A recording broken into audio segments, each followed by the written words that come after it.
The following is a DW Ancient Egypt production.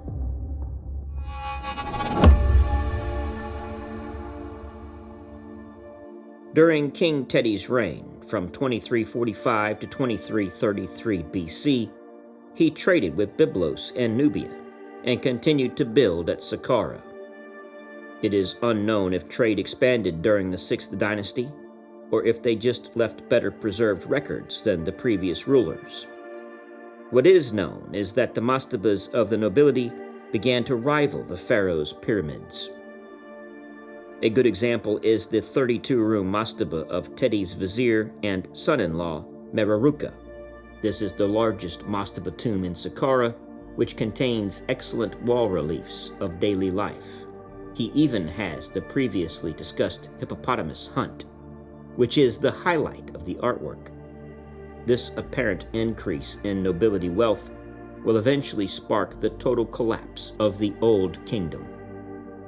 Excavations of Teti's pyramid complex have revealed a satellite pyramid, 2 pyramids of queens, accompanied by cult structures, and a funerary temple.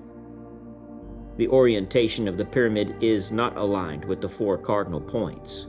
However, the proportions and plan of the pyramid follow exactly the same pattern as that of the pyramid of Saqqara.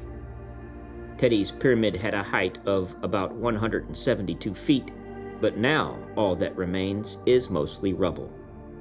Like other pyramids of the time, it consisted of a step pyramid-style core faced with white limestone that gave it the appearance of a smooth-sided pyramid. Also, like many pyramids of the time, the facing stones were plundered, leaving the core to break down due to exposure. Like that of Pharaoh Unas, the walls of the antechamber and burial chamber were inscribed with pyramid texts. The vaulted ceiling was also a painted canopy of stars. The basalt sarcophagus was left intact, and there were fragments of what may have been his mummy recovered inside. The pyramid was opened by Gaston Maspero in 1882. Little remains of Teti's mortuary temple, although there is enough to tell that there were a few differences from that of Unas, whose designs he otherwise closely followed. For one, Teti favored the plain square pillars common to pyramid complexes dating from the 4th dynasty, rather than the more modern round pillars. He also changed the approach of the causeway to the mortuary temple so that rather than lining up with the center of the eastern wall of the pyramid, it angled away from the southeast.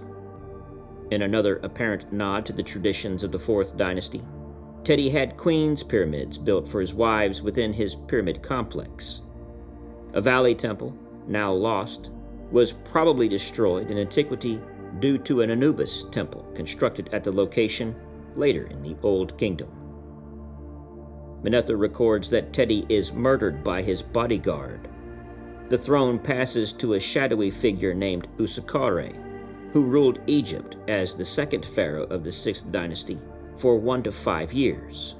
Saqqara's relation to his predecessor Teti and successor Pepi I is unknown, and his reign remains puzzling. He may have been a legitimate short-lived ruler or a regent who ruled during Teti's son Pepi I's childhood before his ascension to the throne. The tomb of Saqqara has not yet been identified, either because it was never finished or because Pepi I erased traces of his predecessor's rule. If the tomb was indeed started, Egyptologists assume that it should be located in South Saqqara.